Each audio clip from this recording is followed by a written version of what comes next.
好，我叫Tâm，我是越南大学生，正在加拿大学习。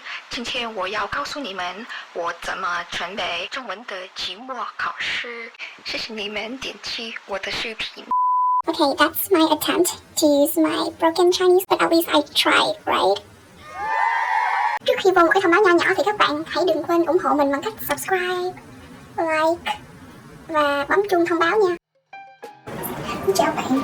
Trước khi vô cái video của lần này thì mình muốn chia sẻ với bạn một tí về định hướng làm YouTube của mình. Nghe thì bây giờ rất là to tát luôn, tại vì subscriber mình còn không có nhiều nữa. Một điều mình rất là thích được chia sẻ với các bạn. Thì bình thường á, thì mình hay đăng video nói chuyện bằng tiếng Anh và rất thích những video nói chuyện bằng tiếng Việt, tại vì là mình hay cảm thấy gượng gạo á, không có được tự tin khi mà nói chuyện bằng tiếng Việt. Mình không hiểu tại sao nó là như vậy dù đây là cái tiếng mẹ đẻ của mình. Và mình mới nhận ra là cái việc giao tiếp bằng tiếng Việt của mình còn rất là hạn chế, tiếng Anh cũng hạn chế, nhưng mà tiếng Việt mình còn cảm thấy là ít tự tin hơn cả tiếng Anh nữa, thì rất là kỳ đúng không? Rất là vô lý. Nên là mình muốn nhân cơ hội lần này mình sẽ cố gắng phát triển cái kỹ năng nói chuyện bằng tiếng Việt của mình. Và ngoài ra thì mình cũng muốn càng ngày càng tự tin hơn khi mà chia sẻ với các bạn một điều gì đó bằng tiếng Việt, và cũng muốn cảm thấy tự hào hơn khi mà được dùng thứ tiếng này. Nên là sau này thì mình sẽ đăng nhiều video nói chuyện bằng tiếng Việt hơn. Nhưng mà không có nghĩa là mình sẽ không bao giờ đăng những thứ tiếng khác nha các bạn. Ngoài ra thì mình cũng muốn cái YouTube channel của mình, cái kênh của mình sẽ là một nơi mình có thể truyền đạt được cái thông điệp gì đó tới các bạn, và cũng là một nơi chúng ta có thể đồng cảm với nhau và phát triển cùng nhau. Mong các bạn sau này cũng sẽ ủng hộ YouTube channel của mình. Mình muốn cho bạn xem video một tí. Chân mình rất là đẹp luôn. Đây là cái đơn ở trong trường mình. Ok. Chủ yếu ngày hôm nay Đó là một tuần mình chuẩn bị cho cuộc kỳ thi cuối kỳ môn tiếng Trung của mình. Kỳ này mình có 4 môn nhưng mình đã thi xong 3 môn rồi. Hôm nay là mình thi xong môn thứ 3 đó.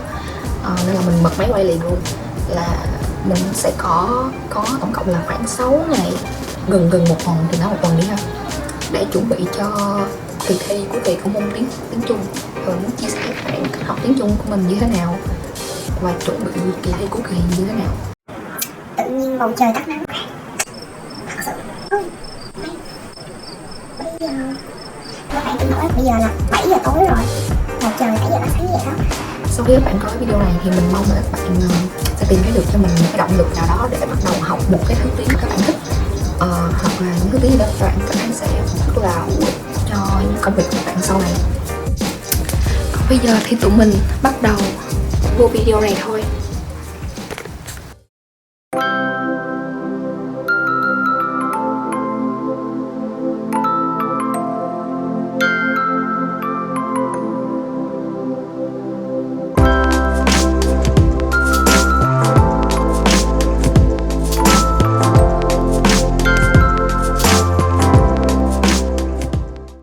Trường ở Canada mình đang học hiện tại thì có 2 kỳ mùa đông và mùa hè.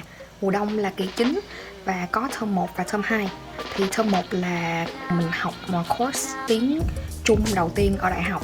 Nhưng mà thật sự là hồi xưa thì hồi cấp 1 là mình đã từng học tiếng Trung Quốc rồi. Nhưng mà chỉ học đúng 1 năm lớp 1 thôi thì phải. Nên là nói chung là mình quên hết từ đầu đến cuối, chỉ biết đếm year sang siêu liêu trên. Mỗi course Trung Quốc mình học thì có 5 chapters khác nhau. Chapters bằng tiếng Việt là gì thì mình sẽ để đây. Nên là lần này thi thì mình có 1 tuần, nên là mình sẽ học mỗi ngày là 1 chapter. Còn những ngày cuối cùng thì mình sẽ bắt đầu ôn lại từ đầu tới cuối rồi chuẩn bị thi thôi. 5 cái chapters mà mình đã học qua kỳ này gồm có: một là yue shi jian, tức là sắp xếp thời gian; 2 là xuể trung nguyễn, tức là học tiếng Trung; thứ 3 là xuể sao sinh của, tức là cuộc sống ở trường hay cuộc sống đi học gì đó, mình không biết dịch như nào.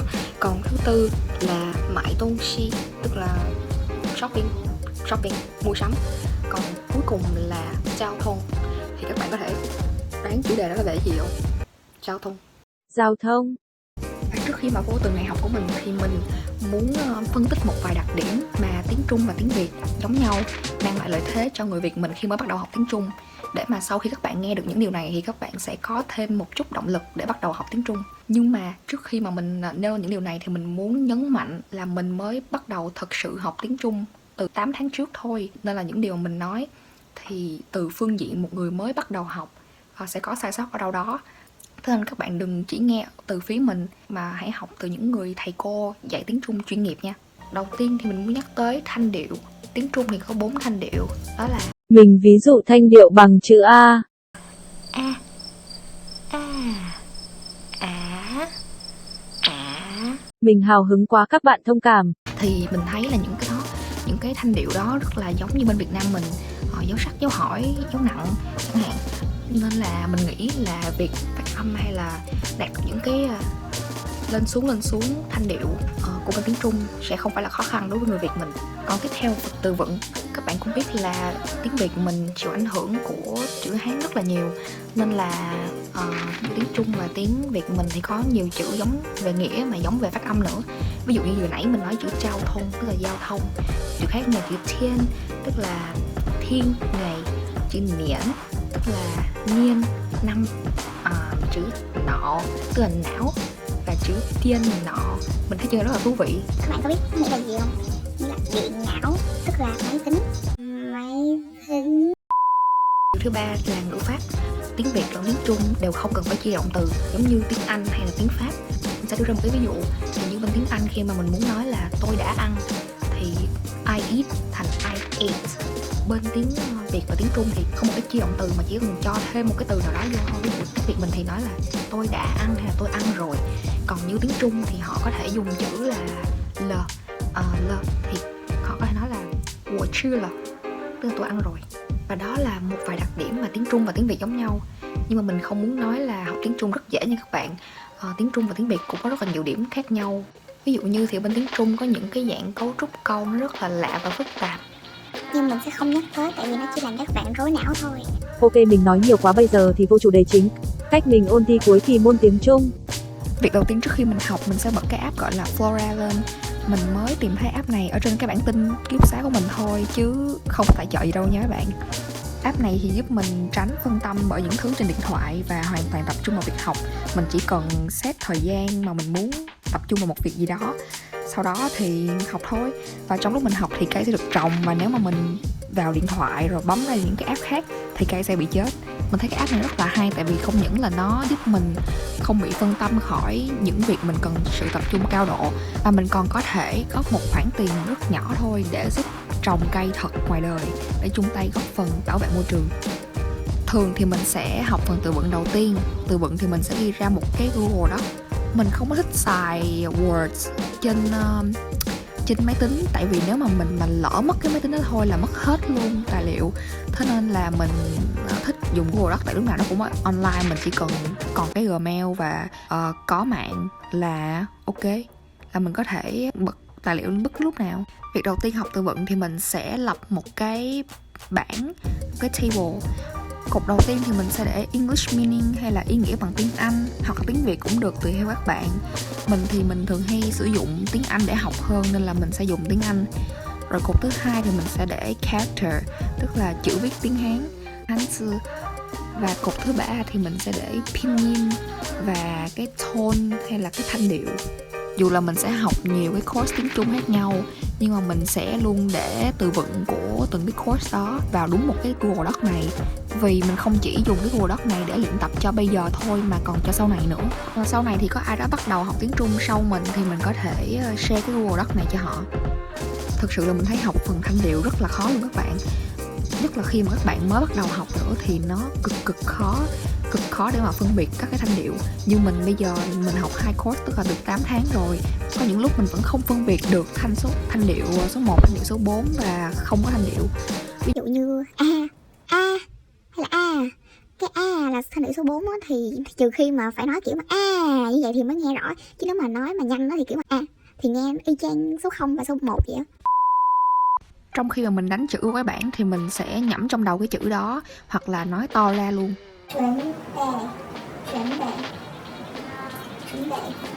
Dù là bài thi lần này của mình thì không cần phải thi nói đâu, nhưng mình nghĩ là việc học quan trọng không phải chỉ để điểm cao ở cái môn đó thôi, mà quan trọng là khi mà ra thực tế thì bạn có thể dùng nó để nói chuyện với lại người bản xứ hay không, hay là những người biết nói tiếng Trung hay không, và họ có hiểu bạn đang nói cái gì hay không.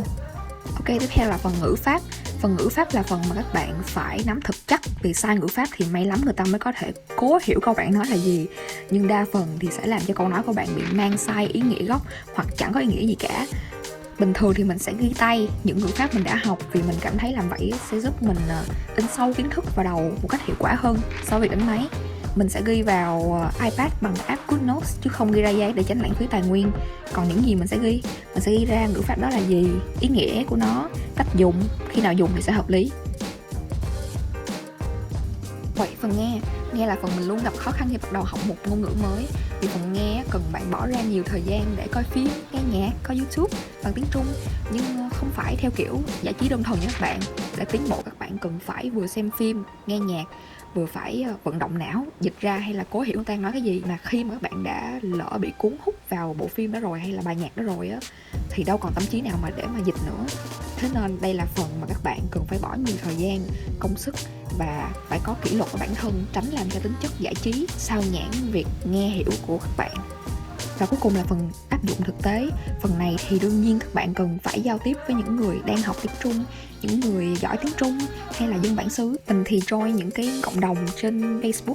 Có một cộng đồng mình đang join, đó là cộng đồng Polyglot của anh Chris ở Việt Nam. Thì anh này là một YouTuber người Mỹ, biết rất nhiều thứ tiếng và đặc biệt là tiếng Trung của ảnh rất là giỏi luôn.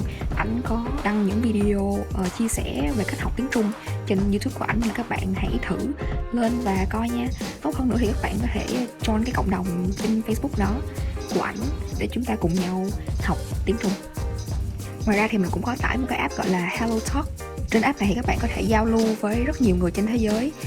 Bạn có thể chỉ cho họ thứ tiếng mà bạn giỏi và họ có thể giúp bạn với thứ tiếng mà bạn đang muốn học. Ngoài ra thì mình đang sống ở thành phố có số dân người Trung Quốc rất là đông. Nội trong nhà mình thôi thì mình đang sống với 3 người Trung Quốc rồi. Thế nên là không thiếu cơ hội để giao tiếp bằng tiếng Trung. Và đó là những cách mình ôn thi môn tiếng Trung. Mong là các bạn cảm thấy video này bổ ích. Hẹn các bạn ở những video lần sau. 谢谢你们看我的视频。 Với lại mình cũng đã từng đăng một cái video, một cái vlog nói hoàn toàn bằng tiếng Trung từ đầu đến cuối luôn. Nó là một phần của dự án cuối cùng của môn tiếng Trung của mình. Nếu các bạn muốn nghe mình nói tiếng Trung từ đầu đến cuối thì mình sẽ để cái link ở dưới description box.